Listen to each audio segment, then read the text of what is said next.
Hello, आपका स्वागत है। मैं हूं शेख फैजान जावेद। आज हम इंटरव्यू लेंगे जावेद जमालुद्दीन से, जो रोजनामा राष्ट्रीय सहारा के एडिटर हैं मुंबई ब्यूरो से। हम उनसे पहला सवाल पूछेंगे, उर्दू और उर्दू पत्रकारिता का प्रभाव हिंदुस्तान में कम क्यों होते जा रहा है? नहीं, ऐसी बात नहीं है। उर्दू जो है उर्दू जो है वो हिंदुस्तान की सबसे ज़्यादा समझे जाने वाली ज़बान है आज भी। शुमाली हिंद से नॉर्थ से लेके अगर आप साउथ तक जाएंगे तो आपको ये लगेगा कि उर्दू ही बातचीत, जैसे हिंदुस्तानी कहा जाता है। गांधी जी ने जैसे कहा था कि हिंदुस्तानी का इम्प्लीमेंटेशन होना चाहिए। तो आप बेंगलोर जाइए, हैदराबाद में तो उर्दू है ही। उसके बाद तमिलनाडु के कितने डिस्ट्रिक्ट्स हैं जिनमें उर्दू बोलने वाले और बहुत ज़्यादा संख्या में मिलेंगे आपको। तो उर्दू का ऐसा कि हाँ, उर्दू पढ़ना लिखना कम हो गया है। जैसे कि उसकी जड़ें थी यूपी में, यूपी, दिल्ली, पंजाब और हरियाणा, राजस्थान के कुछ मेवात के इलाके और बिहार में अच्छी पोजीशन है। उसके बाद सबसे अच्छी पोजीशन महाराष्ट्र में, कि यहाँ पे जो सिस्टम है उर्दू मीडियम जो एजुकेशन है स्कूल्स में, तो वो बहुत अच्छी तरह से मतलब जारी है। 3-4 हज़ार स्कूल होना मतलब उर्दू मीडियम के, वो यूपी में तो बहुत उंगली पे गिनती कर सकते हैं। लेकिन यूपी में मदरसों में और आम तौर पे मतलब ख़ानदानी उर्दू मानी जाती है कि भाई उर्दू वहीं पे सेंटर था। तो आज भी लोग उर्दू को गले लगा। इससे मैंने पढ़ा है कि सर सैयद ने भी आज से 150 साल पहले का लिखा है कि उर्दू 100 साल में ख़त्म हो जाएगी इंडिया। लेकिन ऐसा हुआ नहीं है। और उर्दू जर्नलिज़्म तो डेली एक अखबार निकलता है, वीकली हो या मंथली हो या फोर्टनाइटली हो। तो जर्नलिज़्म में हिंदी, इंग्लिश और थर्ड नंबर उर्दू पब्लिकेशन का है। और अगर इंडियन लैंग्वेज में देखा जाए तो हिंदी के बाद उर्दू ही सबसे ज़्यादा न्यूज़पेपर पब्लिश हो रहे हैं इंडिया में। तो ऐसा कुछ नहीं। हाँ, पढ़ाई जैसे स्कूल भेजना, ये क्या लोअर मिडिल क्लास और गरीबों की ज़बान हो गई है, ये कहा जा सकता है। और मुशायरों तक महदूद हो गई है। मुशायरे कराए जाते हैं उसमें, या बड़े बड़े कॉलेजेस में। अभी मिस्र से उर्दू डिपार्टमेंट 5 यूनिवर्सिटियों में डिपार्टमेंट है बाकायदा।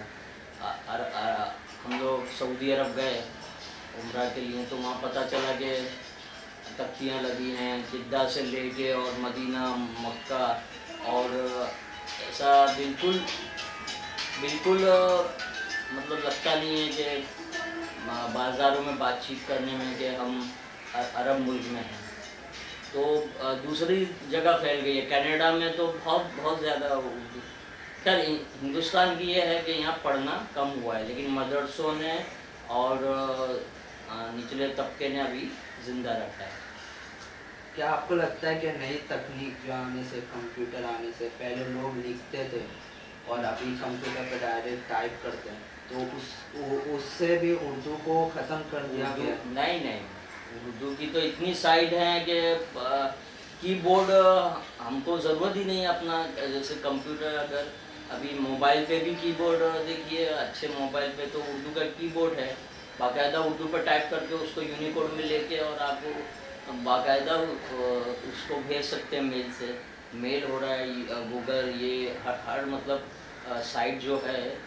और उर्दू की मतलब ज़्यादा मतलब पब्लिसिटी हो रही है और बढ़ रही है। और दूसरों क्लासेस चलती हैं बहुत सी जगह। तो लोगों ये 80s में क्रेज़ बढ़ा था ना गज़ल का, तो उसके बाद जो है जगजीत सिंह और गुलाम अली, ये सब पाकिस्तानी आना शुरू हुए। तो उसके बाद लोगों को शौक हुआ, उर्दू पढ़ना शुरू किया। बाकायदा क्लासेस चलती हैं प्राइवेट, और यूनिवर्सिटी में ये सर्टिफिकेट कोर्स है उर्दू डिपार्टमेंट में। कई बम्बई में उर्दू मरकज़ ये वो ऐसी जगह हैं जहाँ पे सिखाया जाता है। लेकिन वो जो टीवी की चैनल्स की ज़बान है और आम तौर पे बातचीत करते हैं, मैं दिल्ली भी रहा हूँ, तो हरियाणा में अगर आप जाएंगे फरीदाबाद और ये पूरा इलाके उस तरफ, तो वो जो मुँह से मतलब बातचीत करते तो ऐसा लगता है कि उर्दू बोल रहे हैं, मतलब जो आम तौर पे नहीं बोली जाती है, लेकिन उन लोग की ज़बान में अभी भी रची बसी है, मतलब ख़ानदानी उसमें पीढ़ी दर पीढ़ी। तो उर्दू का तो अच्छा फ्यूचर, मतलब ऐसा बोलेंगे कि अभी ख़त्म हो जाएगी तो ऐसे नहीं। वो तो सर सैयद ने भी फोरकास्ट किया था, लेकिन 150 साल में क्या हुआ, फिल्मों ने ज़िंदा रखा है, फिल्मों में ज़िंदा रखा है। फिल्मों में जो राइटर्स हैं और को राइटर्स हैं वो सब उर्दू बैकग्राउंड रखते हैं। और आप टाइटल देखिए तो मालूम पड़ेगा, इल्ज़ाम, कानून, कानून कहाँ बोला जाता है जैसे तो हिंदी फिल्म में है, लेकिन जो बातचीत है, जो डायलेक्ट्स हैं, वो सब उर्दू के। क्या नई जनरेशन उर्दू से बिछड़ती जा रही है कि जब दादा परदादा उर्दू पढ़े हैं और उर्दू वाले हैं, लेकिन अभी नई जनरेशन उर्दू नहीं पढ़ रही, उर्दू के करीब भी नहीं है। हाँ, वो तो मैंने बताया ना पहले भी कि उर्दू मीडियम का पहले एक ये था कि रोज़गार और जॉब जो है बहुत अहम चीज़ है ना, तो उसके और रिलीजियस मैटर से, जैसे एक बात है कि मज़हबी जो धार्मिक जो चीज़ें हैं वो इंडिया, पाकिस्तान और ये क्या बोलेंगे सब कॉन्टिनेंट में उर्दू में ज़्यादा है। बल्कि दुनिया में ऐसा है कि अरबी के बाद उर्दू में मिल रहा, इस्लामिक जो लिटरेचर है, और तो उसकी वजह से उर्दू को ज़्यादा इंडियन पाकिस्तान मुसलमानों, तो पाकिस्तान में भी उर्दू का इतना, मतलब वहाँ बलोचिस्तान में अलग है, वो अपनी ज़बान बोलते हैं, बहुत से कुछ जानते भी नहीं है, सरहद पे उर्दू बोलना नहीं जानते हैं, अफ़गान वगैरह पश्तू बोलते हैं। और इंडिया में भी ऐसा है। अब केरला वाले कहाँ उर्दू बोलते, केरला, तमिलनाडु में तो कुछ जो कर्नाटक से डिस्ट्रिक्ट हैं उनमें तो मैं गया भी हूँ, वानावाड़ी वगैरह, वहाँ पे तो उर्दू तख्तियाँ लगी हैं। बीएम म्यूनसिपाल्टी में भी वो उन्होंने बराबर अपना बोर्ड लगा के रखा है।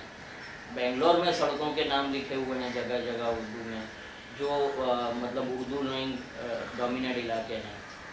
और गुलबर्गा, ये तो निज़ाम स्टेट का जो था, तो वहाँ तो उर्दू है, गुलबर्गा है, बीदर है, बीजापुर है, हुबली है, और इस तरह औरंगाबाद, ये अपना महाराष्ट्र में जो निज़ाम स्टेट है, तो वहाँ तो उर्दू का अच्छा है। और महाराष्ट्र में तो मीडियम के हिसाब से तालीम में, एजुकेशन में उर्दू बहुत अच्छी तरह से पढ़ी।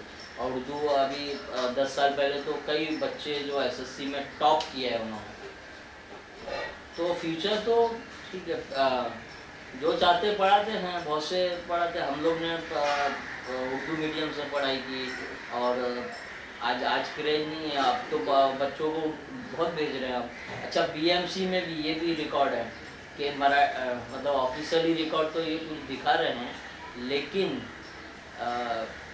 हिंदी के बाद सेकंड नंबर है उर्दू मीडियम बच्चे। म्यूनसिपाल्टी के, बम्बई म्यूनसिपल कॉरपोरेशन के स्कूलों में दूसरे नंबर पे आ गए, और मराठी भी चढ़ गई है। मराठी बल्कि खुद नहीं भेज रहे महाराष्ट्र मराठी मीडियम में, इंग्लिश मीडियम में भेजा जा रहा है।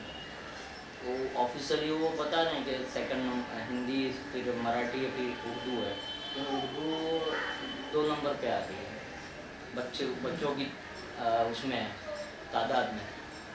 नई जनरेशन में उर्दू को जिंदा करने के लिए उर्दू के लोगों को क्या क्या करना है? अभी दोबारा वो हुआ ना, मैंने बताया ना, रिलीजियस मैटर सब वो ये अब थोड़ा, मतलब मुसलमानों में नहीं, मतलब दूसरे लोगों में, दूसरे कम्युनिटीज़ में भी क्या है, रिलीजियस से थोड़ा बढ़ावा हुआ है ना, तो अपना कल्चर, अपना ये, अब यहाँ यहाँ भी हुआ है, और बाहर जाएंगे लोग तो वो अपना कल्चर बचाने के लिए बहुत करीब हो जाते हैं अपनी ज़बान से, अपने कल्चर से, अपने मज़हब से।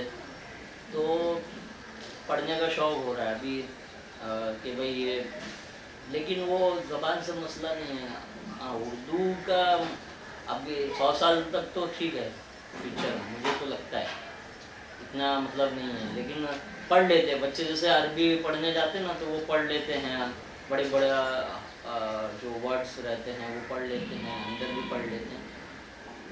और मसला जॉब का और उसका रह गया है ना आजकल, तो उसकी वजह से दूरी हुई है, लेकिन इतना ज़्यादा भी नहीं है। हाँ, स्कूल बंद हुए हैं बीएमसी के बहुत से उर्दू के, प्राइवेट स्कूल भी कम बच्चे हुए हैं, लेकिन बम्बई और मतलब महाराष्ट्र में तो ठीक ठाक है। और मतलब बल्कि दूसरी जगह भी उसका शौक़ पैदा हुआ है कि नहीं, हमारा कल्चर, हमारी ज़बान ऐसा, हालांकि उर्दू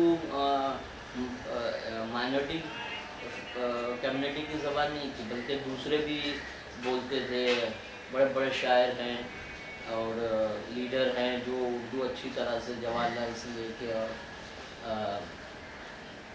ये फराग गोरखपुरी, राजेंद्र सिंह बेदी, और ये सब वो उर्दू जानने वाले लोग थे। और बहुत राइटर हैं पूरे दिल्ली और लखनऊ के, तो इतने शायर और ये हैं आपके राइटर्स जो उर्दू ही जानते थे। सुरिंदर से मेरी मुलाकात होती थी तो बोले हम उर्दू और अरबी फ़ारसी के अलावा जानते नहीं, हिंदी वो पढ़ना नहीं जानते थे, क्योंकि वो माइग्रेट करके आए थे ना यहाँ पे, उनकी फैमिली 1947 में, तो उर्दू ही आती थी। धर्मेंद्र के बारे में सुना है कि वो मनोज कुमार, धर्मेंद्र और कई एक्टर्स, राजकुमार, तो इन लोग उर्दू ही जानते हैं, पढ़ना उर्दू ही जानते हैं।